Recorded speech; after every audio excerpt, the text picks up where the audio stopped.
Bueno, señoras y señores, tengan todos ustedes muy buenos días, bienvenidos.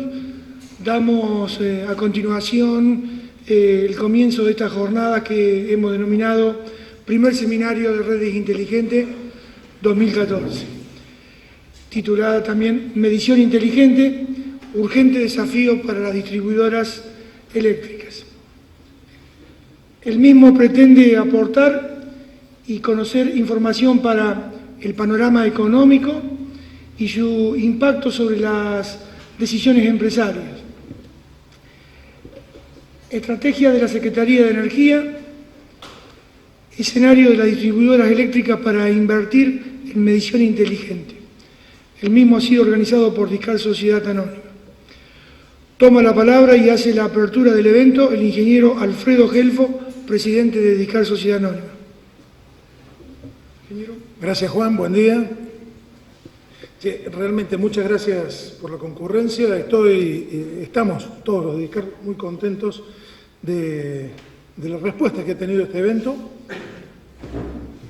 y esperamos estar a la altura de las expectativas. Nos sentimos también, como sucedió al inicio de nuestra actividad en este rubro eléctrico, como entrando por la ventana de esto. Hay delante mío un montón de gente que tiene mucha experiencia eléctrica y nosotros venimos de otro sector, del sector de la tecnología, de la informática y comunicaciones, pero como dice la canción, aquí venimos a poner nuestro corazón. Además del corazón, tecnología, nuestro conocimiento y en este empalme sacar algo bueno para nuestro país. Reitero mi agradecimiento a todos los presentes, a las autoridades. Recién estaba el secretario Jorge Yanis, que por cuestiones de agenda no hace la apertura, pero nos impulsó mucho a que hiciéramos esto y que lo hiciéramos en esta casa, lugar de la ciencia y de tecnología, lugar emblemático para Córdoba. Este evento tiene sus cómplices, diría yo, sus partícipes necesarios. La gente de FASE, que nos apoyó desde un inicio, la gente de FESESCOR, la gente de la Universidad Nacional de Córdoba a través de la Facultad de Ciencias Exactas, Físicas y Naturales y específicamente el Laboratorio de Baja Tensión, nuestros amigos de EPEC, nuestro órgano de control, el ERCEP, y finalmente y fundamentalmente el apoyo del Gobierno de la provincia de Córdoba a través del Ministerio de Industria, Comercio, Minería y Desarrollo Científico-Tecnológico. Yo digo, pobre Yarriora, le pusieron un título así grandote de todas las cosas que se tiene que ocupar este hombre, pero bueno, su capacidad dará para esto, ¿no? Y específicamente la Secretaría de Ciencia y Tecnología, donde el secretario, el ingeniero Roger Omarillanes, estuvo recién, a él le agradecemos un montón, y a su asesor legal, el doctor Carlos López, que también hizo mucho por facilitar este lugar y este evento. Hemos pensado en este evento como un espacio de información y reflexión para la acción. ¿A qué me refiero con esto? Mucho estamos transitando en términos de información de lo que se viene, de las tecnologías, de las posibilidades, y sucede que no hay peor forma de trabar una agenda que llenarla de compromisos. Y estos compromisos en una agenda se asimilan a la diversidad de conocimientos que se plantean muchas veces en las posibilidades de acción. Entonces, queríamos que nuestro espacio de reflexión esté enfocado en 3 o 4 puntos, pero inmediatamente este evento nos conduzca a los espacios de discusión de las acciones posibles. Porque está allí donde vamos a impactar a las comunidades, está allí en las acciones posibles, en los hechos que se materialicen en nuestras redes, en nuestra gestión de distribución, en lo que vamos a impactar concretamente a nuestras comunidades. Por eso considero importante este espacio de las palabras, pero también tener muy presente un camino lo más corto posible a los hechos.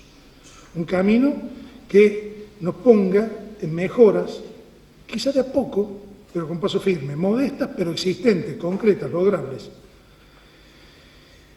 Y este tema de la tecnología de las informaciones y comunicaciones metido con la energía produce lo que se me ocurrió titular como un disruptor sistémico. Y acá les pido disculpas porque utilizo la palabra disruptor, que no es una palabra del español, es un anglicismo, esto viene de los yanquis.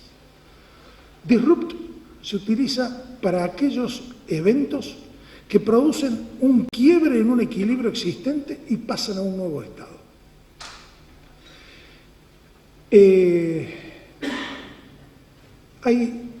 No llega a haber un sinónimo aplicable, no lo encontré, porque soy un fanático del español, no me gusta usar muchos anglicismos, no me gusta usar palabras extranjeras, quiero usar la mía, y no encontré algo que reflejase el potencial de lo que se entiende por un disruptor. Es decir, estamos en una situación, estamos en un statu quo, estamos con un estado del arte y de la tecnología y de pronto aparece algo que quiebra eso y nos potencia, nos permite acceder a otro estado. Y yo creo que ese es el desafío.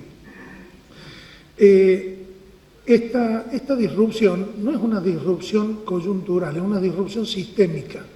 Es decir, va a implicar a todas las partes de la industria, a todas las partes del sistema eléctrico.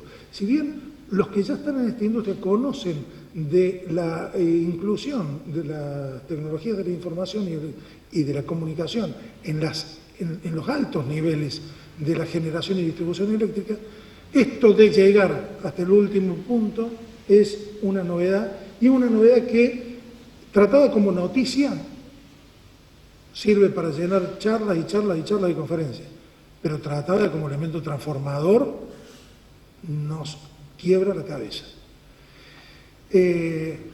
Me tomé la libertad de robar una filmina de un amigo, el doctor Juan Carlos Gómez Tergarona, de la Universidad de Río Cuarto, eminencia en lo que hace a redes eléctricas y protecciones, y decía, si Tomás Alva Edison hoy resucitase, se encontraría con una red eléctrica la cual entiende. Se sorprendería por muchas novedades, pero conceptualmente la entendería. En cambio, si Graham Bell resucitase, no entendería cómo funcionan las redes de comunicaciones hoy. Las redes de comunicaciones vivieron quiebres sistémicos, vivieron disruptores sistémicos con la tecnología de la informática ya hace muchos años. Entonces, esta dimensión de cómo cambian las cosas es la que don Juan Carlos Gómez, con mucho más autoridad que yo, planteaba y ofrecía a través de este ejemplo, ¿no? Pero esto es hacer un poquito de futurismo y lo que queremos es ir concretos al día de hoy.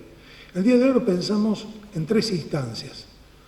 Un primer bloque que nos sitúa en lo que es información y conocimientos para operar. Un segundo bloque que nos va a situar en ayuda y herramientas para operar. Y un tercer bloque que es cómo hacen los que hicieron. En este primer bloque, que digo de información, Daniel Semirás nos va a dar un pantallazo de análisis de la coyuntura económica y perspectiva para negocios. Es la información de la economía macro. Oscar Medina, si el avión lo trae a tiempo, estamos cruzando los dedos para eso, nos va a hablar de la medición inteligente, la estrategia para el desarrollo de la energía desde este organismo de referencia que es la Secretaría de Energía de la Nación. Como organismo de referencia fija políticas y da un marco de actuación. Pero también sabemos que como organismo de referencia tiene una necesaria inercia frente al tiempo. Todo lo suyo es de largo plazo. Y finalmente, Gerardo Rabinovich, como experto en la materia, nos va a hablar de la microeconomía y específicamente del análisis sectorial de inversión en medición inteligente como desafío y oportunidad. Entonces, nos arrimamos de lo macro, pasando por los aspectos de estrategia de Estado hacia lo micro. Después de semejante información, hacemos un corte para el almuerzo. Y este corte quiero, y seguramente ustedes lo van a aprovechar, y quiero que se aprovechen en este sentido, y ahí lo ofrezco, de un diálogo entre pares que tenemos una problemática común. Este corte para el almuerzo nos tiene que encontrar pimponeando opiniones, pimponeando expectativas, pimponeando posibilidades que nos vayan haciendo madurar lo que se habló y en la perspectiva del hacer. Después del almuerzo, nuestro segundo bloque, como les decía, herramientas y recursos para la mejora y eficiencia en las distribuidoras. Este tema de la eficiencia y de la mejora posible en la gestión operativa de la distribuidora es uno de los puntos que más se ven conmovidos por lo que decía del disruptor sistémico. Allí es donde tenemos, a partir de una nueva herramienta y de nuevas posibilidades, las mejores posibilidades de actuar. Y tenemos la suerte que el Laboratorio de Baja Tensión de la Universidad Nacional de Córdoba ha primereado, por así decirlo, con una actitud de investigar lo que se viene. Hemos concretado un convenio el mes pasado, por lo cual, tanto dentro del laboratorio como en la parte académica, en los claustros, se va a utilizar nuestro sistema, Mr. DIMS, el sistema de análisis de datos, el sistema de reporte, el sistema de medición inteligente, para formar nuevos profesionales y también para pensar en los nuevos servicios de ingeniería que se dan a partir de esto. Conversábamos también haciendo analogía que es como agregarle al buen médico clínico el laboratorio de análisis en forma permanente. El médico hace su diagnóstico, mira, tiene sus técnicas y el laboratorio le provee de información del interior del paciente. Esto es la primereada, que digo, de Miguel Piumeto y su gente, en decir, bueno, tomamos la información de esto y vemos qué nuevos procesos de ingeniería, qué nuevos aportes se pueden hacer a las redes a través de esta información. Teníamos pensado, y estaban en los programas, que también como herramienta íbamos a presentar herramientas del sector financiero. Se las debemos. El sector financiero no tiene buenas noticias para darnos y lo último que pretendíamos en un evento como esto es tener una sanata. Así que cancelamos lo del sector financiero, pero la buena suerte nos dio un bonus track que ahora les cuento, porque invitamos y han venido 3 personas de la asesoría legal de la Secretaría de Energía, el doctor Juan Manuel Ibáñez, la doctora María Estela Estrada y la doctora Fabiola D'Adamia. Invito a que se den cuenta quiénes son la doctora Estrada y la doctora D'Adamia. Está evidente, tenemos solamente 2 mujeres aquí, son ellas, y su presencia entre nosotros da una posibilidad de conversar informalmente sobre inquietudes para generar los cambios en los aspectos regulatorios. Cuidado, no vienen como consultoras en el tema regulatorio, vienen como orejas, vienen a recibir nuestras inquietudes, a conversar con nosotros.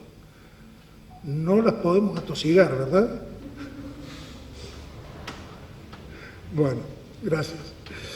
El tercer bloque, vamos a las experiencias. Este último bloque de la tarde es presentar qué pasó con los que se iniciaron en este camino de redes inteligentes y nos cuentan su experiencia. Esto me hizo acordar al título de un libro de Levi Wilecki de 2 décadas atrás, que era ¿Cómo hacen los que hacen? Y es un título tentador, ¿cómo hacen los que hacen? Parece que lo dijeron en una función de Lelutier. ¿Usted cómo hace? Bien, la idea fue un poco esto, ¿no?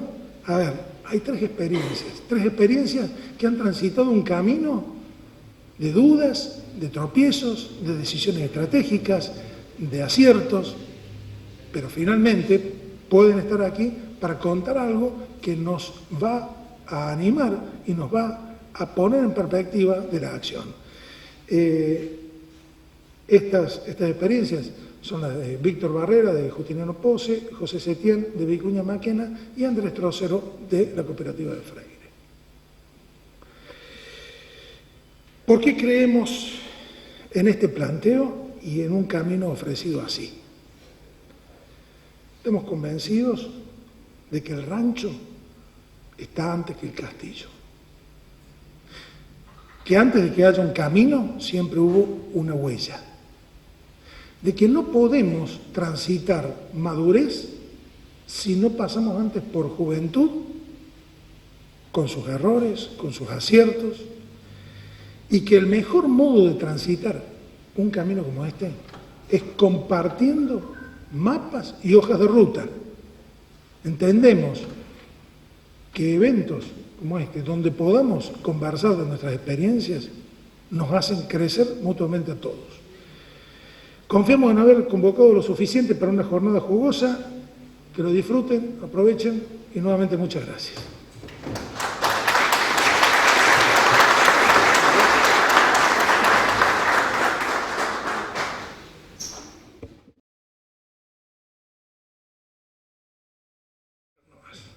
A continuación, el magíster licenciado Daniel Semirás expondrá sobre análisis de la coyuntura económica y perspectivas para negocios en Argentina. Daniel Semirás es licenciado en Economía, egresado de la Facultad de Ciencias Económicas de la Universidad Nacional de Córdoba. Es magíster en Dirección de Empresas de la Escuela de Negocios de la Universidad Católica de Córdoba. Consultor de empresa, titular del estudio Semirás, docente universitario de la Universidad Blas Pascal en la asignatura de Administración Financiera y Modelo Financiero, profesor de ADEN, International Business School, programa Dirección de Proyectos y Propietarios de Empresas. Se ha desempeñado como secretario de Economía de la Municipalidad de Córdoba, ha sido consultor del Banco Mundial, BID, OEA y Naciones Unidas, autor de los libros Preparación y Evolución de Proyectos de Inversión y Reingeniería Policial en Argentina. Adelante, David. Bueno, muchas gracias a la gente de DISCAR por haberme invitado para estar en el día de hoy acompañándolos a ustedes y poder decir lo que uno piensa en materia económica. A diferencia de lo que decía Gelfo, realmente espero no estar a la altura de las expectativas. Es decir, creo que en realidad todos estamos bastante preocupados por qué es lo que sucede en materia económica, así que vamos a tratar de saber por qué estamos donde estamos, de entender cuáles son los desafíos que se nos plantean en el corto plazo y de tratar de dar una mirada en un horizonte temporal un poco más largo. Normalmente yo cuando tengo que hablar de economía con alguna persona le digo, bueno, si uno tuviese que escoger un indicador, un solo indicador, para poder saber cómo funciona una economía, la de Argentina, la de Brasil, la de Europa, la de Estados Unidos, la de China, etcétera, lo demás, un solo indicador. Piensen ustedes qué indicador es el que estarían escogiendo. Les pido que me acompañen en esto, en hacer un segundo. Si tuviéramos que escoger solamente uno, sí. La energía, está bien. Lo que pasa es que la energía es un indicador, está bien, tiene mucho que ver con el desarrollo de la actividad económica, ¿sí? Está bien. ¿Qué otro indicador se les ocurre? Algo probablemente más general todavía que la energía. La inversión también es interesante. Yo normalmente el que se suele utilizar es el crecimiento del Producto Bruto Interno. Si hay crecimiento del Producto Bruto Interno, va a haber mayor consumo de energía, va a haber mayor demanda de energía. Si hay crecimiento del Producto Bruto Interno, crecimiento del nivel de actividad, las empresas se van a sentir en la necesidad de acompañar ese proceso de crecimiento con inversiones. Desde mi perspectiva, probablemente el crecimiento económico sería esa variable crítica, pero digamos, están muy próximas a esta. Y les pido ahora que me acompañen en la reflexión un segundo. Si nosotros nos tuviéramos que poner en el mundo, ¿dónde está creciendo el mundo hoy en día? ¿Ustedes saben dónde crece el mundo? ¿Dónde están las oportunidades de negocio? Probablemente se lleven una sorpresa, es decir, lo de China, lo de India, es decir, yo les diría una sí y una no. ¿Sí? Bueno, esta es la respuesta. Los países que están en color azul oscuro son los países que están creciendo en el mundo. Para el año 2014, los países que están en color azul oscuro van a crecer arriba del 6% anual. Toda África Central la tenían. Les muestro el mapa del 2013, toda África Central también, el del 2012. Del 2005 en adelante, les puedo mostrar y el mapa es exactamente el mismo. Es decir, con algún colorcito mejor, un colorcito peor, lo demás. ¿Sí? China, Sudeste Asiático y África Central. ¿Y el resto del mundo? Vean ustedes dónde está Argentina. Nuestro principal socio comercial, Brasil. Los que están en color rosa o en color rojo, evidentemente que no están en una buena situación. Si vemos en color rojo peor que Argentina, hay únicamente 3 países en el mundo: Venezuela, Libia y Guinea Ecuatorial.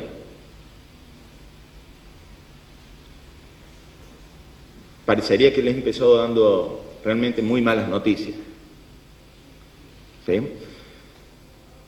Se espera, todos los análisis dicen que a partir del 2014 en adelante las economías avanzadas, fundamentalmente Estados Unidos, comience a traccionar nuevamente al mundo, que la tasa de interés vuelva a subir a nivel de la economía mundial, que los flujos de capitales empiecen a abandonar los que ya estaban yendo hacia las economías emergentes y se direccionen nuevamente hacia las economías avanzadas. En estos momentos en los cuales Argentina está pensando en tratar de ver cómo hace para volver a amigarse con los mercados financieros internacionales, parecería que hemos dejado pasar la época de las vacas gordas y estamos tratando de empezar en un entorno que no va a ser el más favorable de todos. El entorno internacional no nos termina de acompañar del todo. Bajemos a la Argentina. Son muchas cosas las que tengo que decir, tengo muy poco tiempo, entonces yo normalmente cuando me sucede eso trato de recurrir a una herramienta analítica que para mí es muy potente. Les recomiendo que ustedes armen la suya, vean los indicadores que les parecen interesantes, pero con un puñado de indicadores a lo largo del tiempo y haciendo un trabajo solamente de actualizar los datos una vez por año, se puede armar esto. Acá tenemos la evolución de varios indicadores, un puñado de indicadores para la Argentina durante los últimos 26 años. El Producto Bruto Per Cápita como un porcentaje de lo que es el Producto Bruto Per Cápita de la primer potencia económica mundial como es Estados Unidos. La tasa de crecimiento anual del PBI de la Argentina, la tasa de inflación en porcentaje anual, la tasa de desempleo como porcentaje de la población económicamente activa, las cuentas públicas del gobierno, expresado como porcentaje del Producto Bruto Interno, es decir, del tamaño de la economía del país, las cuentas externas, expresadas también como porcentaje del PBI, y el volumen de la inversión también en términos relativos al PBI. El tema de expresarlo de esta manera lo que me permite a mí es que cuando tengo necesidad puedo compararlo contra cualquier otro país del mundo y estas cifras son comparables entre distintos países, me permite hacer un corte transversal. Pero acá vamos a ver qué es lo que sucede con la Argentina. Vean la segunda columna, la de crecimiento del PBI. Yo les digo, para mí es la variable más grande de la economía. Ustedes saben que la economía se mueve en ciclos. ¿Sí? Tiene un proceso de crecimiento, llega a un auge, luego viene una declinación, se llega a un piso y luego volvemos a arrancar de nuevo. Fíjense ustedes que ese flamear de la economía se lo alcanza a ver con bastante claridad. Tenemos ahí un rojo en el año 95, ¿se acuerdan lo que fue el efecto tequila? Luego tuvimos los últimos años felices de la convertibilidad. En el 99 devaluó Brasil, ¿se acuerdan? En enero del 99. ¿Sí? Bueno, y ahí la economía argentina se estancó. Terminamos saliendo de la convertibilidad, una caída casi del 11% del PBI, una de las caídas más importantes que tuvo la economía argentina. Y de allí en adelante comenzamos a crecer, nos agarró la crisis mundial del 2008, nosotros la sufrimos ahí en el 2009, ¿sí? Y ahora en los últimos años venimos desacelerando. Es decir, la economía se mueve en ciclos, y eso lo alcanzamos a visualizar claramente. Ahí los datos de crecimiento del PBI, de inflación y de desempleo, yo me he tomado la libertad de revisarlos a partir del año 2007, en los cuales hubo una intervención oficial sobre el organismo de medición de estadísticas de nuestro país, me parece que estas cifras son bastante más creíbles que las que se publican o se han venido publicando oficialmente. La tasa de desocupación, ustedes saben que hace un par de días atrás se dijo que en la Argentina es del 7,1%. Creo que todos sabemos que estadísticamente los planes sociales no se computan como gente que esté desocupada, sino como gente que está ocupada. Yo hago esa corrección sobre los índices. Cualquiera me puede decir, Daniel, no creo en esos números. Yo les dije, armen ustedes su propio tablero económico, van a ver si estamos mejor o si estamos peor. Eso no es demasiado complicado. ¿Dónde están los problemas en la economía argentina? Y los problemas los tenemos en la inflación. ¿Sí? Somos uno de los países que tiene una de las tasas de inflación más altas del mundo. Estamos entre los 5 países con tasas de inflación más grande del mundo. Secularmente tenemos el problema del resultado fiscal. Siempre tenemos déficit. En los últimos 26 años no hemos tenido un solo año de superávit. Es decir, estructuralmente tenemos un sector gubernamental que es deficitario, que es ineficiente para manejar los recursos. En la primera etapa, donde lo vemos ahí en rojo, el resultado fiscal se terminaba cubriendo con endeudamiento externo. En la etapa de abajo se termina cubriendo con emisión monetaria por parte del Banco Central. Por eso aparece el problema de la inflación, que antes, aún con resultado fiscal, no teníamos el problema inflacionario. Y a veces se agregan los problemas en las cuentas externas. Prácticamente después de que salimos de la convertibilidad, nosotros tuvimos lo que algunos analistas dicen el viento de cola, ¿sí? O el factor buena suerte. Los precios internacionales de nuestras exportaciones aumentaron considerablemente y eso lo que nos dio fue buenos términos del intercambio, lo cual nos terminó favoreciendo el resultado de las cuentas externas. En la medida en que empezamos a tener problemas en la balanza energética y en la medida en que los precios de nuestras exportaciones agrícolas no siguieron creciendo al ritmo que lo venían haciendo hasta ahora, los resultados de la cuenta corriente, de la balanza de pagos, comenzaron a ponerse cada vez más complicados. Vean ustedes la gama de colores. Yo uso normalmente un semáforo rojo, verde y amarillo. Acá me he tomado la libertad de hacer algún correctivo y de poner una gama intermedia entre el amarillo y el verde y entre el amarillo y el rojo. Vean ustedes cómo antes de la crisis del 2001 y la salida de la convertibilidad en el 2002 ya se preanunciaba de que había cosas que no estaban funcionando bien en la economía. Es decir, teníamos muchos cuadritos de este tablero económico en rojo, muy pocos en verde. Vean ustedes cómo la mejor época que hemos tenido en los últimos años ha sido en los años 2005-2006, cuando Argentina terminaba de reestructurar la deuda que se había declarado en cesación de pagos a fines del año 2001. Se hizo el primer proceso de reestructuración de la deuda. Veníamos teniendo buenos precios internacionales de nuestras exportaciones. No había mucha inflación y fundamentalmente no había inflación porque había quedado una capacidad ociosa productiva que se podía sumar rápidamente a la oferta agregada y eso no generaba presiones inflacionarias. Crecía rápido la demanda y crecía rápido la oferta. Entonces, el factor de corrección de la economía eran las cantidades, el crecimiento del PBI, y no eran los precios, la tasa de inflación.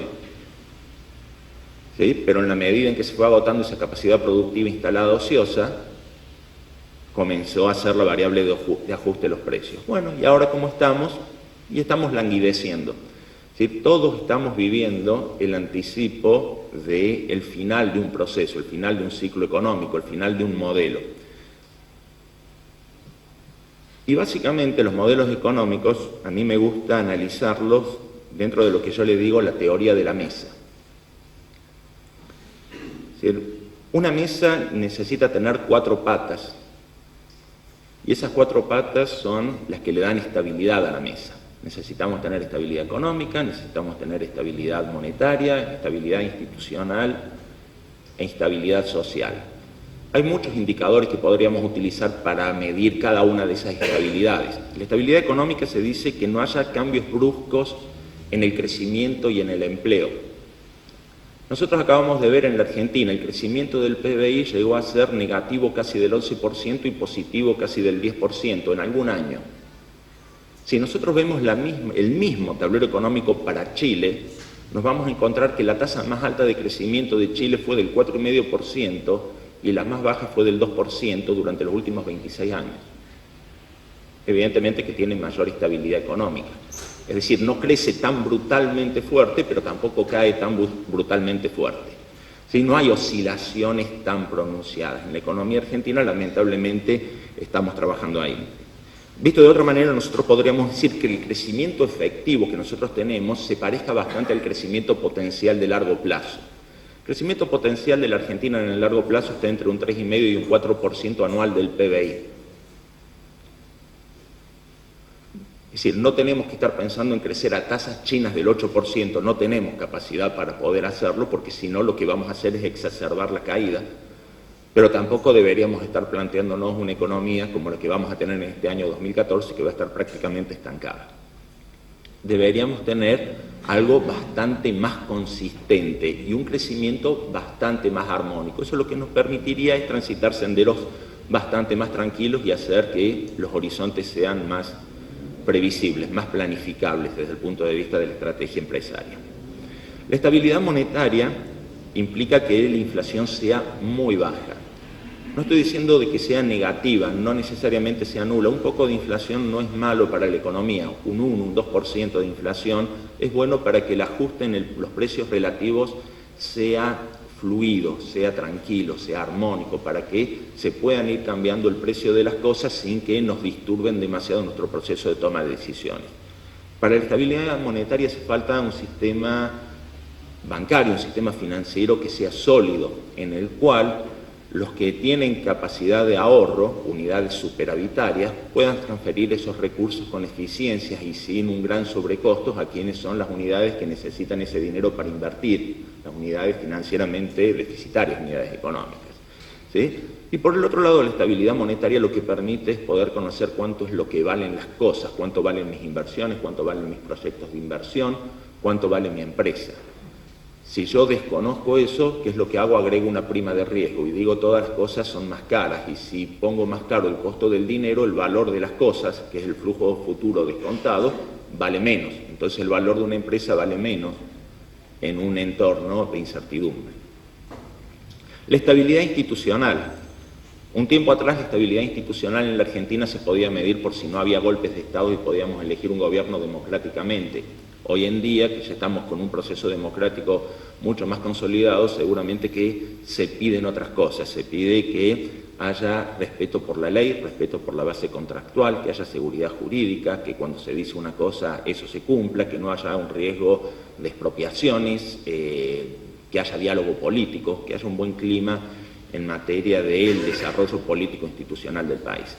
Y en lo que hace a la estabilidad social se habla en términos de que haya un orden social, respeto por el prójimo y respeto por la ley, respeto por la autoridad, que la transformación en la sociedad, porque una sociedad no debe permanecer estancada, estabilidad social no implica estancamiento, sino implica que el proceso de cambio sea armónico.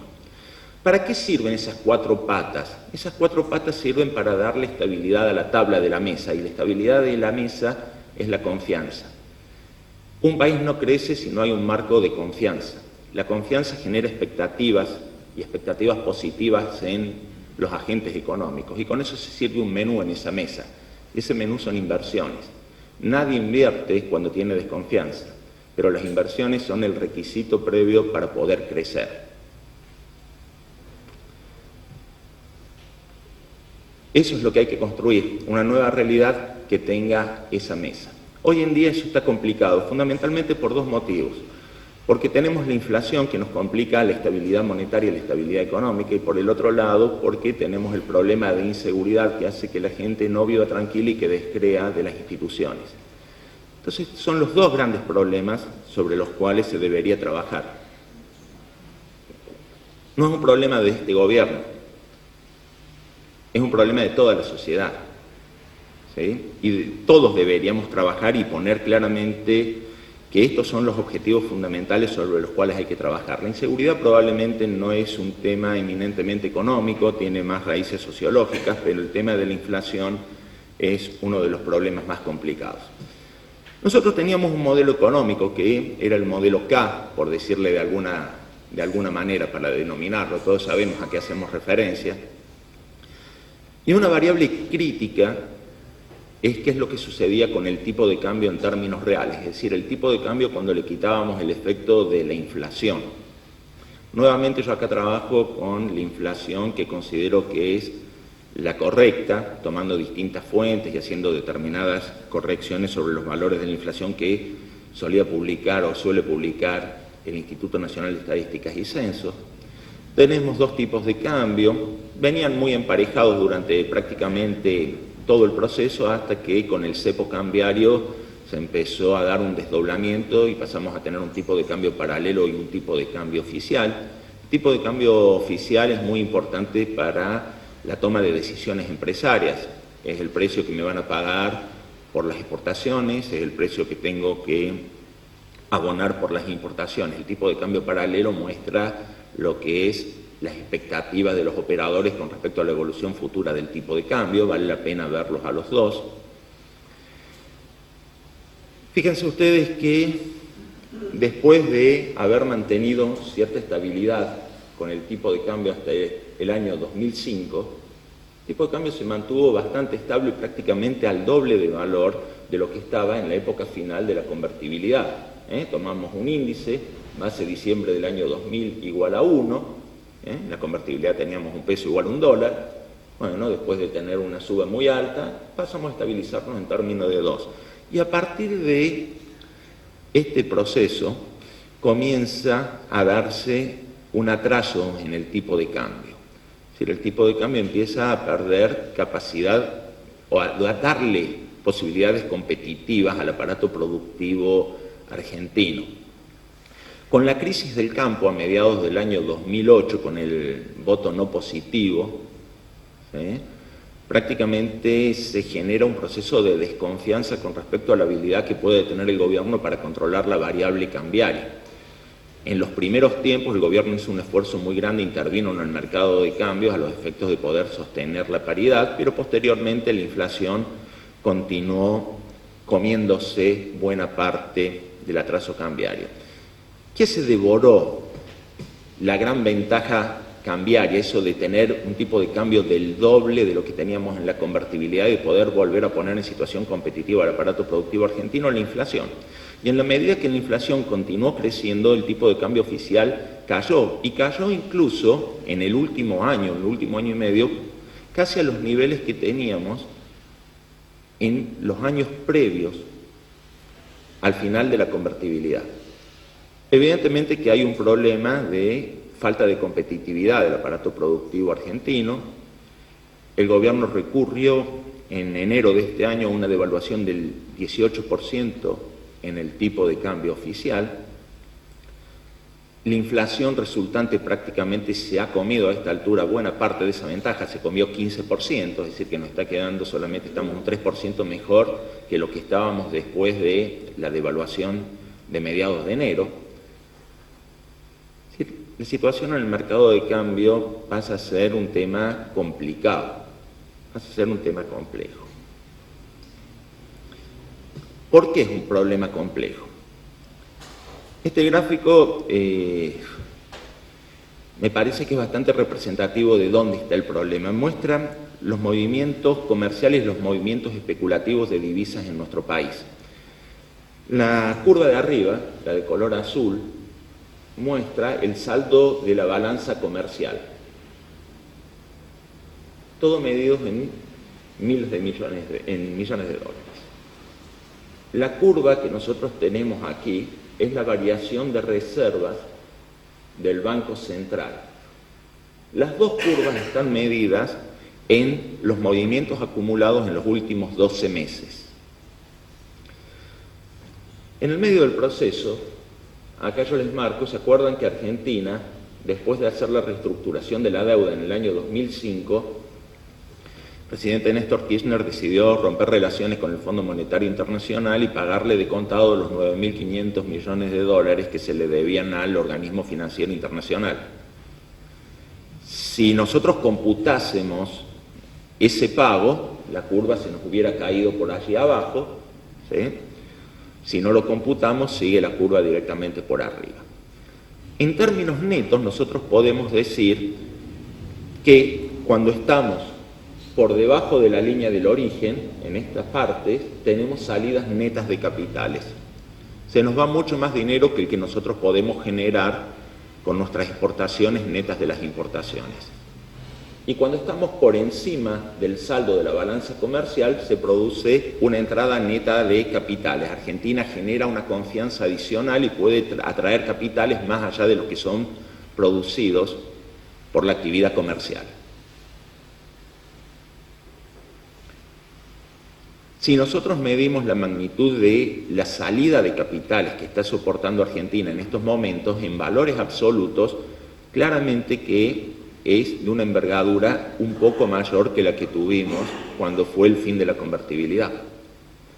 Pero hay dos grandes diferencias. En primer lugar, a fines de la convertibilidad nosotros teníamos saldo cero en la balanza comercial y ahora estamos teniendo cerca de 8.000 millones de dólares anuales. Ese es un primer elemento, es decir, tenemos una capacidad de generación de divisas que antes carecíamos. El segundo elemento que es importante es que el tamaño de la economía argentina acá era mucho más bajo que el tamaño de la economía argentina aquí. Si nosotros medimos este cuadro en términos relativos en función del tamaño, evidentemente que la situación no es tan grande como la que nosotros podemos visualizar en este gráfico. Pero de todos modos no es bueno estar perdiendo capitales, no es bueno estar perdiendo capitales sistemáticamente. Fíjense ustedes que después de la crisis del campo, permítanme, vamos a poner algunos indicadores que seguramente nos van a ayudar, ¿sí? Después de la crisis del campo comienzan a perderse reservas y se vuelven negativas cuando Redrado se va del Banco Central. ¿Se acuerdan que Redrado se va del Banco Central porque querían empezar a usar al Banco Central para financiar el déficit fiscal? ¿Sí? La recomposición de reservas se da prácticamente hasta el fallecimiento de Néstor Kirchner. Volvemos a estar negativos cuando se reelige a Cristina, ¿sí? Y prácticamente volvemos a mejorar hasta que aparece el fallo del juez Griesa diciendo que Argentina le tiene que pagar de contados a los holdouts, a los que no habían entrado en el canje 1 ni en el canje 2 de la deuda. ¿Cuándo fueron los canjes de la deuda? Ahí tenemos indicados los momentos en los cuales se dieron el canje de la deuda. El primer canje de la deuda fue el que facilitó un mejoramiento de la confianza en la Argentina y lo que le dio oxígeno de divisas a el gobierno para cancelar la deuda con el Fondo Monetario Internacional. El segundo canje de la deuda permitió comenzar a salir de la primer fuga de divisas fuerte que tuvo que enfrentar el gobierno después de la crisis del campo y después de la crisis con la conducción del Banco Central, digamos, la crisis por la independencia del Banco Central. Vean ustedes que los controles cambiarios no lograron frenar la salida de divisas de la última etapa. La última parte que nosotros tenemos ahí en rojo, los controles del cambio no lograron contenerlo. Acá se podrían hacer distintos tipos de análisis. Uno es decir que la fuga de divisas se exacerbó por los controles. La otra es decir que, en definitiva, las restricciones al mercado de cambio evitaron que la fuga sea más pronunciada que la que se está visualizando. ¿Sí? Cualquiera sea la óptica, cualquiera sea el análisis, estos son los números fríos que nosotros tenemos que vivir en este momento. Y entonces esto nos lleva a la reaparición de lo que es un clásico en la economía argentina, es decir, tasas de interés contra el dólar paralelo. La gente quiere saber dónde le conviene estar ubicado. Y entonces hay dos alternativas. Si el Banco Central seca la plaza, es decir, quita dinero de la plaza, la gente tiene que estirar los pesos. Y como ahora la plata se hace más difícil poder tenerla, comprar un dólar es más complicado. No porque haya restricciones cambiarias, sino porque no tengo pesos para poder hacerlo, porque el Banco Central los pesos que emite los está retirando. Esto hace que el mercado cambiario permanezca tranquilo, ¿sí? Se duerma una siestita. Si el Banco Central comienza a emitir y pone pesos en circulación, tarde o temprano esos pesos van a terminar en manos de agentes económicos que van a tener capacidad de hacer algo con esos pesos, no necesariamente de salir a gastarlos. Y al final del circuito van a terminar yendo a comprar el dólar. Y el mercado cambiario se va a terminar despertando. Y esto lo que nos hace es ponernos a los argentinos en actividad. Nosotros nos ponemos en movimiento y entonces empezamos a practicar los deportes financieros favoritos. Por ejemplo, la bicicleta financiera, ¿sí? Si nosotros vemos que la tasa de interés se va para arriba, vendemos todos los dólares que tenemos, nos pasamos a pesos, nos colocamos a una tasa de interés altísima en pesos, total tenemos la tranquilidad que el mercado cambiario se va a mantener planchado, el gobierno me lo está asegurando solamente con el hecho de secar la plaza financiera, hace que no haya plata para ir al mercado de dólares, y lo único que me hace falta a mí es anticipar cuándo van a corregir de nuevo el tipo de cambio. Ahí saco el dinero de los bancos y me paso nuevamente a los dólares. Entonces me gané una tasa en pesos altísima, pero sigo estando en dólares, de modo tal que esa tasa termina convirtiendo en una rentabilidad elevada en dólares. ¿Sí? Ese es un negocio que uno puede realizar. El otro negocio es una maratón cambiaria, es decir, cuando vemos que hay pesos excedentes, rápidamente salimos corriendo y nos vamos hacia la divisa. Cualquiera de estos dos entornos seguramente que conspira contra la inversión en términos productivos, ¿sí? Hace que el dinero vaya más a favor de la especulación que a favor de la producción, ¿sí? Y eso es el problema donde estamos metidos hoy en día en la Argentina. Vean qué es lo que sucede si comparamos la tasa de interés pasiva en términos nominales y el tipo de cambio oficial y paralelo. Voy a ir primero al gráfico que tienen ustedes en la izquierda. Está la tasa de los depósitos a plazo fijo y la tasa Badlar, que paga depósitos por montos bastante elevados, ¿sí? La tasa de interés ha venido subiendo en nuestro país y esa suba se ha hecho mucho más pronunciada después de la devaluación a principios de este año. El crecimiento de la tasa de interés implica que progresivamente los agentes económicos venían descontando la posibilidad de un ajuste en el tipo de cambio. Cuando ese ajuste se cristalizó, automáticamente la tasa de interés incorporó la posibilidad de que ese ajuste no haya sido suficiente y que sea necesario hacer algún retoque adicional en el futuro. Al secarse la plaza financiera para tratar de evitar que haya una inflación posterior a la devaluación, la tasa de interés se ha mantenido elevada. El gráfico de la derecha es un poquito más complejo de poderlo explicar. Permítanme que les diga primero qué es esa superficie que marca un piso teórico y un techo teórico, eso de color anaranjado que nosotros tenemos por aquí. El piso teórico toma la base monetaria del Banco Central y la divide por las reservas internacionales del Banco Central. Eso es lo menos que debería valer un dólar en una situación en la cual no hay confianza positiva, no hay expectativas positivas ni expectativas negativas, sino meramente objetivo, directamente, sin expectativas, solamente diciendo cuántos pesos tiene el Banco Central y cuántos dólares tiene. La diferencia, el cociente entre total de pesos y el total de dólares debería dar el valor mínimo que tiene el tipo de cambio. En la parte de arriba, a la base monetaria le agregamos lo que son los mecanismos de esterilización, las letras del Banco Central, las notas del Banco Central y las operaciones de pases del Banco Central con las cuales retira pesos de la plaza. Tarde o temprano esos pesos van a tener que volver a ser colocados. A la larga, estos son papelitos. Es decir, el Banco Central emite pesos, ¿sí? Emito pesos. Como no quiero que haya tantos pesos en la economía porque la inflación va a ser mucho más alta de la que yo deseo, ¿sí? Entonces agarro y le digo a los bancos, perfecto, parte de esos pesos entréguenmelo y yo te doy un papelito y te pago una tasa de interés, ¿sí? Y retiro pesos de la plaza. Ahora quedaron papelitos en circulación, los pesos los terminó absorbiendo el Banco Central. Entonces al no haber tantos pesos no hay tanta presión inflacionaria. Si en algún momento, en el peor de los escenarios de expectativas negativas, todos los bancos vinieran y le dijeran al Banco Central, no quiero más tus papelitos, devolverme mis pesos, ese sería el tamaño total de la base monetaria, se expandiría hasta ese nivel. Esos serían todos los pesos potenciales que habría en la economía argentina, los dividimos por la reserva del Banco Central y eso sería el máximo que teóricamente podría valer el tipo de cambio. Entonces tenemos el máximo y el mínimo que debería valer el tipo de cambio objetivamente, en situaciones sin expectativas o con el máximo de expectativas negativas. ¿Sí? Por eso es el piso y el techo. Nunca puede valer menos de eso, nunca puede valer más de eso el dólar. ¿Sí? Bueno, el dólar oficial siempre ha estado por debajo de eso. Y el dólar paralelo se ha movido más o menos dentro de esos límites, excepto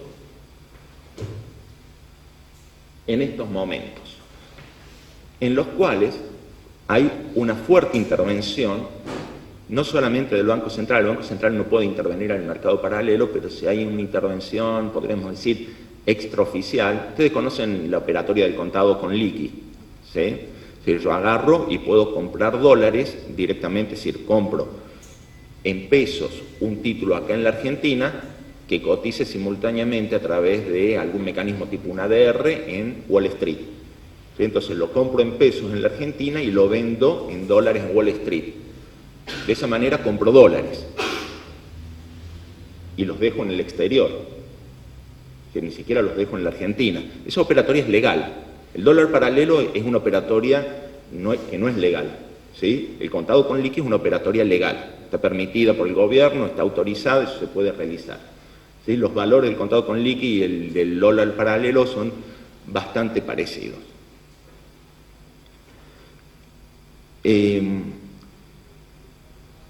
Los organismos del gobierno hacen la operatoria inversa. ¿Qué es lo que hacen? Para bajar el valor del dólar paralelo a través del contado con liquidación. Venden títulos en dólares en Estados Unidos, ¿sí? Y compran títulos en pesos acá en la Argentina. Y de esa manera descomprimen el valor del dólar. ¿Sí? Hacen exactamente la operación inversa. Pero de esa manera están vendiendo dólares en el exterior y se están descapitalizando. ¿Sí?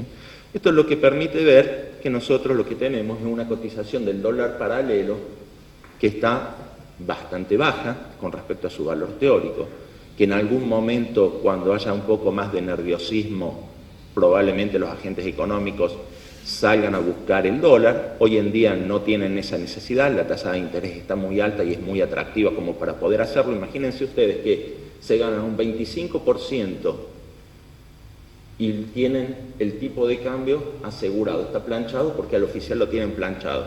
Se ganan un 25% en dólares, especulando. Es muchísima, ¿sí? Y el incentivo para producir desaparece. Ese es el dilema que tiene hoy en día el gobierno.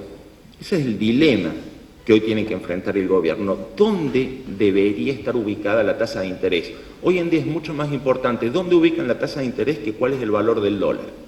Según dónde desean ubicar la tasa de interés el gobierno, es lo que va a terminar sucediendo con el dólar.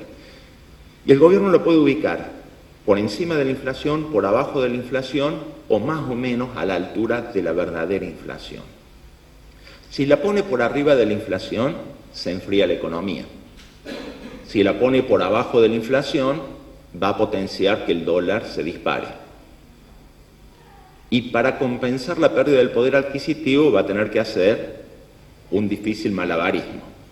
Y esto es lo que enfrenta actualmente al Banco Central con el Ministerio de Economía. El Banco Central dice, yo no quiero que se me escape el dólar, la función del Banco Central es defender el valor del peso, de modo tal que el Banco Central no quiere que la tasa de interés esté demasiado baja. El Ministerio de Economía quiere que la economía siga en funcionamiento. Por lo tanto, no quiere que la tasa de interés esté demasiado alta. Es un problema político, en definitiva. ¿Quién va a ganar esta pulseada? ¿Sí? Pero es muy importante que nosotros sepamos quién es el que puede estar imponiendo su punto de vista, porque en función de eso sabemos dónde va a estar la tasa de interés. Esto es lo que nosotros tenemos que seguir para los próximos tiempos, para los próximos meses de análisis. Permítanme. Y para los próximos meses es importante saber qué es lo que va a pasar en la economía argentina.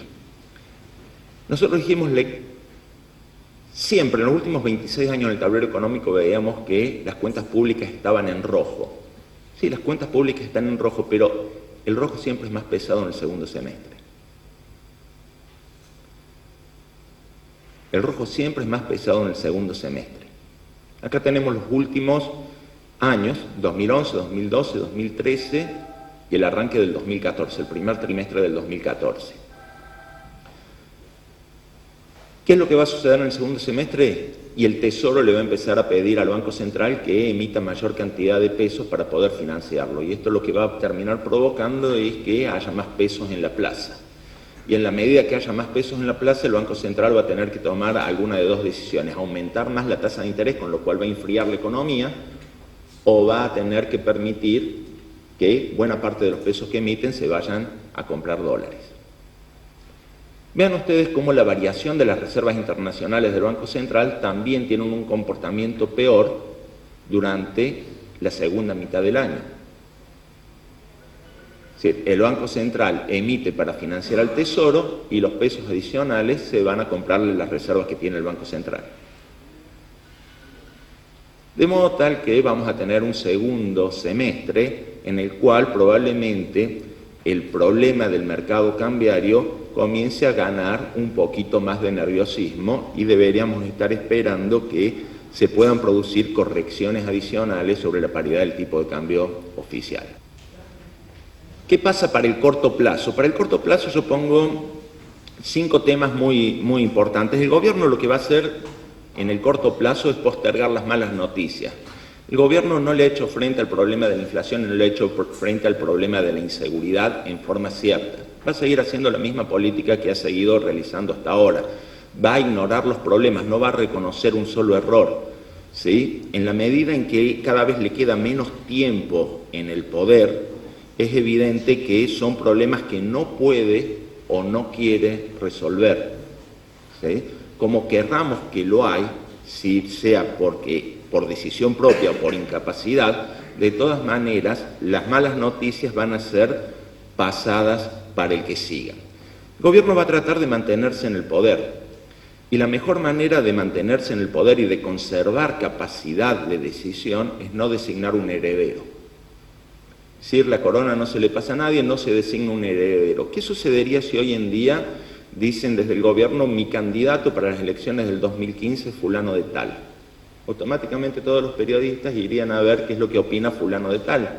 Dejaría de tener relevancia lo que dice la administración que está vigente, de modo tal que se va a tratar de postergar hasta el máximo posible decir quién va a ser el candidato oficialista. El juicio con los holdouts se va a dilatar. Créanme que esta presentación la hice antes de ayer a la tarde. Es decir, ayer a la tarde salió que Argentina postergaba por 7 días su presentación para contestar la postura de los fondos buitres, el fondo Elliott, ante la Corte Suprema de los Estados Unidos. ¿Sí? Ahora lo que se está discutiendo es, en diciembre del 2012, Griesa sacó el fallo que era a favor de los holdouts, diciendo que la cláusula pari passu de Argentina no se estaba aplicando y que a los holdouts no tenían un tratamiento igualitario con aquellos que eran poseedores de los bonos performing, de los que habían entrado en el canje. Argentina discutió esto, lo llevó a la Corte de Apelaciones del Segundo Distrito de la Ciudad de Nueva York. La Corte terminó dando un fallo que era bastante a favor. En el fondo era similar a lo que decía Griesa, pero dijo que había que mejorar la forma de medir los criterios a través de los cuales Argentina tenía que realizar sus pagos. Tanto los fondos que no habían entrado en el canje de la deuda argentina como Argentina le pidieron a la Corte Suprema de los Estados Unidos que se aboque el tratamiento del problema. La Corte Suprema dijo que no en octubre del año pasado, pero en febrero de este año volvió a abrir la posibilidad y Argentina hizo la presentación. Se presentó el gobierno de Estados Unidos y el gobierno de Francia con mociones a favor de que se tratara el caso de Argentina, ¿sí? Y entonces ahora se está discutiendo en los Estados Unidos. El tema es que mientras más se postergue el tema de los holdouts, hay menos posibilidades de que haya confiscación para la Argentina y por lo tanto de confiscación de recursos que tiene ubicados en el exterior, y este tipo de situación se va a ir estirando. Mi opinión, no conozco de la parte jurídica en la Corte Suprema de los Estados Unidos ni las posturas, pero me parece que a esta altura de las circunstancias Estados Unidos seguramente va a tratar de esperar a ver qué es lo que pasa con el próximo gobierno, cómo van a querer encarar para resolver este problema, así que yo creo que a Argentina le van a dar el tiempo que Argentina quiere comprar. El otro tema es arreglar con el Club de París.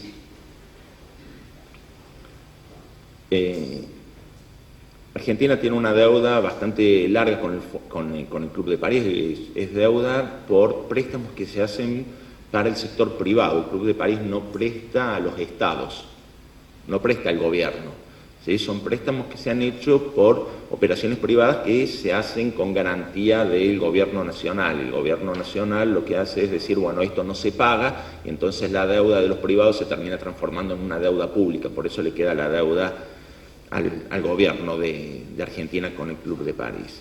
Argentina tiene que regularizar la situación. Se discuten muchas cosas, cuánto es el monto, cuántos son los intereses, si hay que pagar, todo eso es un tema menor, en definitiva se termina arreglando, son alrededor de 10.000 millones de dólares. Argentina hoy tiene 28.000 millones de dólares de reserva, es decir, que no puede pagarlo sin que esto provoque un cimbronazo sobre la economía argentina. Argentina viene de arreglar la expropiación de YPF con Repsol, le pagó sin dinero, le pagó con un bono, es decir, le pagó con los impuestos que nosotros vamos a pagar en los años que vienen, ¿sí?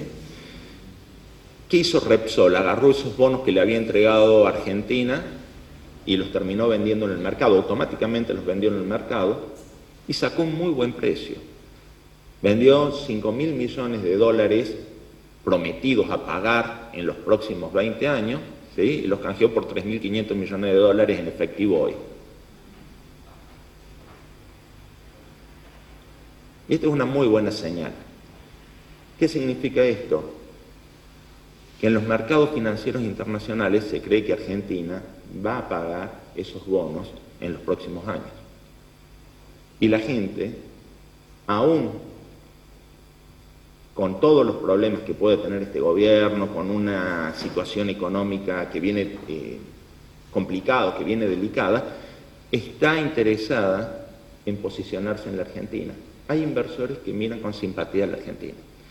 Si se arregla el tema del Club de París, se lo va a arreglar también con unos bonitos así como los que se les entregó a YPF, a Repsol por la expropiación de YPF. Si esto ocurre, Argentina no va a tener que desembolsar divisas, de modo tal que esto no va a terminar afectando al mercado de cambios, pero el Club de París va a desembolsar una enorme cantidad de préstamos que están pendientes de ser colocados en la Argentina. Aproximadamente hay 8.500 millones de dólares que automáticamente que Argentina arregle con el Club de París vienen a nuestro país. De modo tal que las reservas internacionales de la Argentina se van a ver incrementadas en 8.000 millones de dólares solamente con arreglar con el Club de París en forma automática. Porque una cosa son dólares en efectivo y otra cosa son bonos a pagar en el futuro. Es decir, que cerrar con el Club de París pasa a ser indispensable en el corto plazo para el gobierno. Si el gobierno consigue esos 8.000 millones de dólares, vuelvo a los grafiquitos de atrás, ya no hay tanto problema de emitir para financiar el déficit del Tesoro en el segundo semestre de este año y las cosas no se complicaron tanto. Y la decisión del gobierno es el difícil equilibrio que deseamos de manejar la tasa de interés para decir qué es lo que prefiere, que se escape el dólar o que la economía se enfríe todavía más. Y ese difícil equilibrio que tiene que conseguir es lo que va a tener que hacer este gobierno. Esto es lo que va a tener que hacer este gobierno en el corto plazo. Esto es lo que se viene para los próximos meses. ¿Sí? Digamos, para los próximos 12 meses, para los próximos 6 meses, es esto lo que nosotros vamos a tener en el futuro.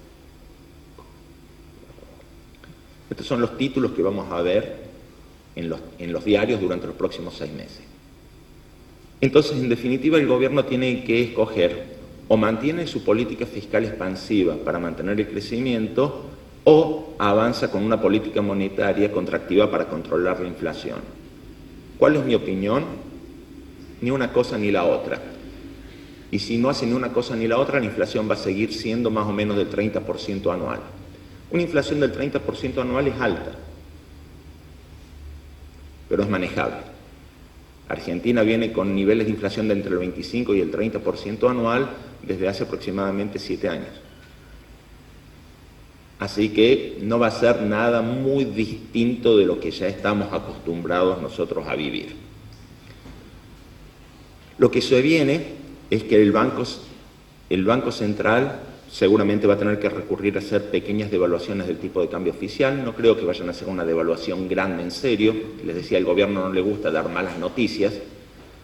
Si la inflación se mantiene en el orden del 30%, el atraso cambiario se va a seguir acumulando. Entonces, poco a poco va a ser necesario hacer alguna descompresión en el mercado cambiario. Así que vamos a tener pequeñas correcciones del tipo de cambio. Van a aparecer créditos productivos a tasas subsidiadas. Todos en el gobierno están muy asustados con lo que está pasando con el empleo, con las suspensiones, con los despidos. Todos están muy preocupados. Van a empezar a salir créditos a tasas subsidiadas. Ya han estado apareciendo algunos, ¿no es cierto? Aquí el gobierno de Córdoba ha puesto para comprar autos, salieron créditos para el sector agropecuario, van a empezar a salir créditos productivos a tasas subsidiadas. Van a tratar de promover la inversión y no el consumo. ¿Por qué? Porque hace falta mantener los puestos de trabajo. ¿Sí? Entonces, hoy en día eso va a ser muy importante y eso es lo que se viene. Y el Banco Central va a tener que estar sometido a un juego de poder dentro del mercado de cambios entre aquellos que van a estar viendo qué es lo que sucede, ¿no es cierto? Si les conviene pasarse a pesos, si les conviene pasarse a dólares, cuándo van a hacer las devaluaciones del tipo de cambio, etcétera. Para el Banco Central es más fácil hacer una devaluación grande que una pequeña, que hacer devaluaciones a cuentagotas. Devaluaciones a cuentagotas hacen que los exportadores y los importadores empiecen a especular cuándo me conviene liquidar las exportaciones, cuándo me conviene realizar las importaciones. Si lo hago de una sola vez, automáticamente después de una devaluación marcada, automáticamente el resto de los agentes económicos no tiene expectativas de que vaya a haber cambios en el tipo de cambio. Entonces empiezan a comportarse en función del ajuste que se produjo. Vean ustedes lo que sucedió con la devaluación de enero. Después de la devaluación de enero, el campo liquidó 4.000 millones de dólares en 2 meses. Es muy claro que cuando hay una corrección pronunciada del tipo de cambio, automáticamente se termina la especulación de los agentes del comercio exterior. Por el lado del Banco Central, ¿qué va a hacer el Banco Central en los próximos meses? Acentuar los controles de precios. Todos sabemos que no funcionan, ¿sí? Pero de todas maneras esa es la herramienta heterodoxa que tienen para poder tratar de mantener a raya la inflación. No va a haber ajuste en las cuentas fiscales, el gobierno eso seguramente no lo hará, más allá de lo que ha sido el proceso de quita de los subsidios a las tarifas a los servicios públicos. Y va a emitir deuda donde, cómo y cuando pueda. Es decir, a través de los organismos con los cuales puede emitir deuda. ¿Sí? Emitió deuda por YPF, YPF está emitiendo deuda para poder hacer la explotación del yacimiento de Vaca Muerta en Neuquén, ¿no es cierto?, por 1.000 millones de dólares, y los bonos de YPF, no los bonos de la expropiación que se entregaron a Repsol, los bonos que colocó YPF para conseguir dinero fresco para poder hacer las inversiones con Chevron, se colocaron también bien en los mercados. Es decir, los mercados estarían proclives a recibirla a la Argentina si es que hay un marco jurídico un poco más sólido que lo pueda respaldar. Y para el mediano plazo, ¿qué es lo que tendríamos que esperar? No tengo duda de que van a suceder estas 5 cosas. Primero va a haber un cambio en la estructura de precios relativos. Así como estamos, no estamos bien. Los precios relativos están ampliamente distorsionados. Veíamos, el tipo de cambio en términos reales está a niveles similares a los de la salida de la convertibilidad. Y la convertibilidad se terminó no porque no pudiera controlar la inflación, sino porque no podía generar condiciones de rentabilidad para el empresariado. Y cuando no había condiciones de rentabilidad durante 3 o 4 años, las empresas dejaron de invertir, y cuando las empresas dejaron de invertir se cayó el empleo. ¿Sí? Cuando se cayó el empleo, se cayó el consumo y entonces entramos en un círculo vicioso. ¿Sí? Entonces, el dólar va a tener que ser colocado en un nivel que le dé mayor competitividad al aparato productivo doméstico. El otro tema importante es qué es lo que va a pasar con la relación entre la tasa de interés y los salarios, todo en términos reales, es decir, descontada la inflación. Acá es como que no existiese la inflación. ¿Sí? La tasa de interés va a tener que estar ligeramente por encima de la inflación, se va a ir para arriba. Y los salarios con una devaluación van a caer en términos reales.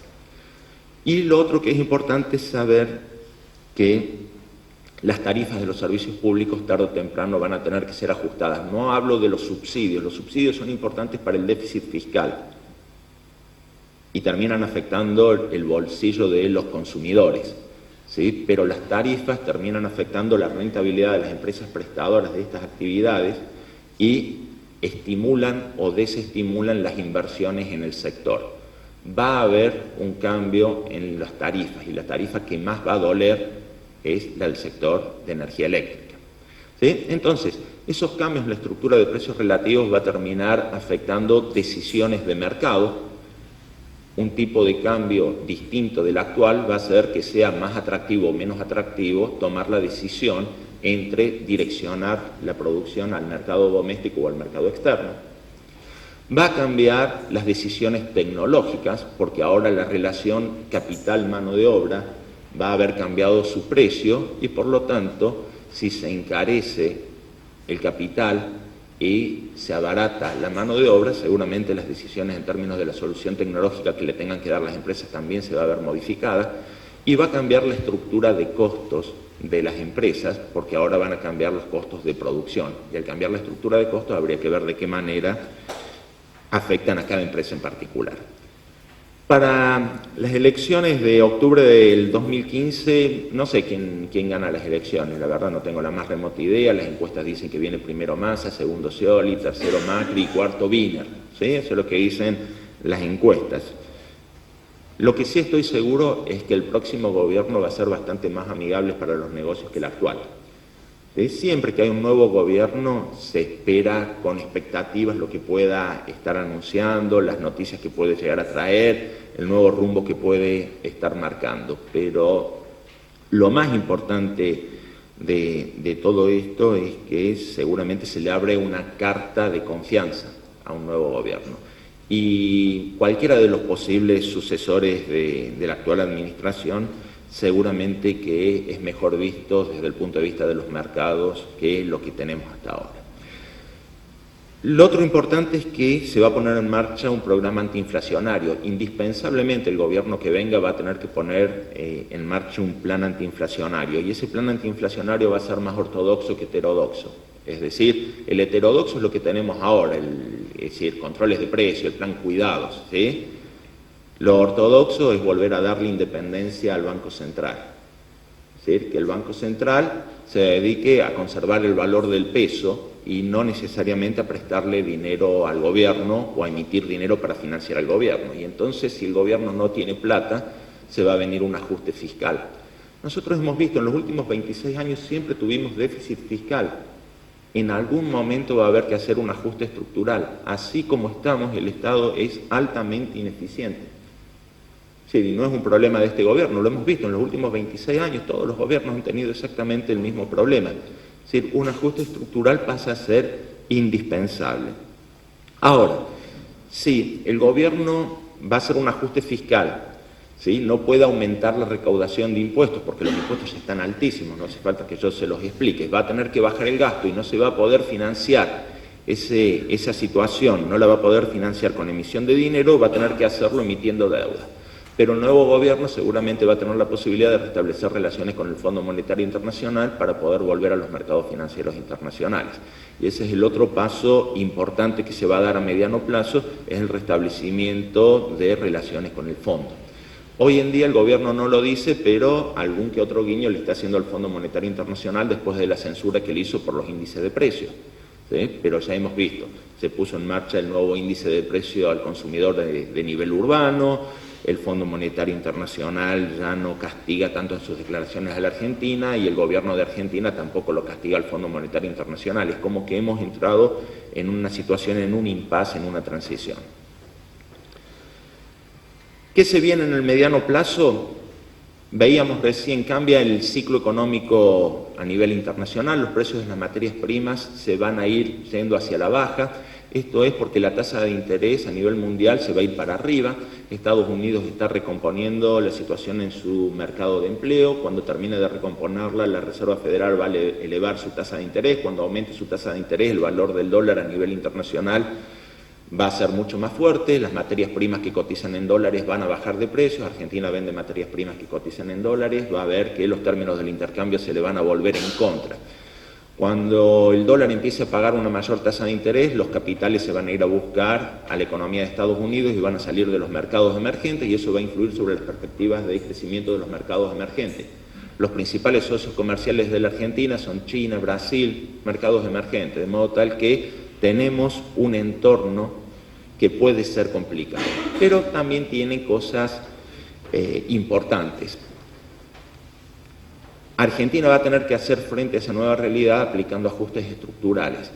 Va a tener que empezar a dar señales para mejorar la productividad. Las empresas que no mejoren su productividad no van a ser competitivas, van a sufrir muchísimo el periodo que venga con un entorno económico bastante más complicado. Hay que mejorar la productividad.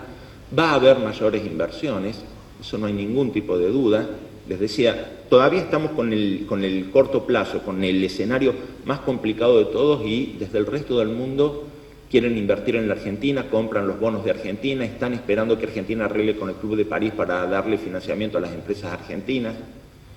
Techint, uno de los grupos empresarios más grandes de la Argentina, acaba de anunciar 865 millones de dólares de inversión para este año en la Argentina, la inversión más grande de los últimos 10 años.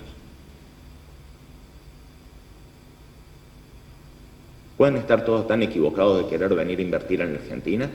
Evidentemente que si lo que se vienen son decisiones económicas serias, si lo que se viene es un sector público que compite menos con el sector privado porque achica su tamaño, si lo que se viene es una reversión del déficit energético, evidentemente que hay muy buenas posibilidades para invertir en la Argentina. Y dentro de ese marco se va a poner en marcha un plan antiinflacionario en términos generales, y ese plan antiinflacionario significa controlar 3 variables simultáneamente. La emisión monetaria, por un lado, hace falta controlar el déficit fiscal y hace falta controlar las expectativas de los operadores, de los agentes económicos. Es decir, estas 3 cosas se tienen que hacer en conjunto con un plan que esté bien comunicado, que sea creíble, que sea sólido, que sea firme. Achicar el déficit fiscal implica reducir el tamaño del Estado. Si se baja el déficit fiscal se requiere menos emisión monetaria y si hay menos emisión monetaria y uno ve que el gobierno empiece a trabajar en serio, seguramente que las expectativas terminan mejorando. Así que ahí estamos bastante mejor. Estamos, bueno, bárbaro. Entonces hacemos rapidito, la inflación es una niebla. La inflación es una niebla y cuando nosotros tenemos una niebla y ese es el entorno que tenemos en el corto plazo, evidentemente que tratamos de frenar el ritmo de funcionamiento de la economía. Hasta podemos llegar a detenernos al costado del camino y a no hacer nada. Eso es porque no vemos, porque no podemos estar. ¿Qué hacer en una situación de inflación? Voy a ir en esto más rapidito. Fundamentalmente, esto se los dejo, sé que se lo van a pasar. Lo más importante de esto es determinar las tasas de traslado y de absorción de la inflación que puede tener nuestra empresa.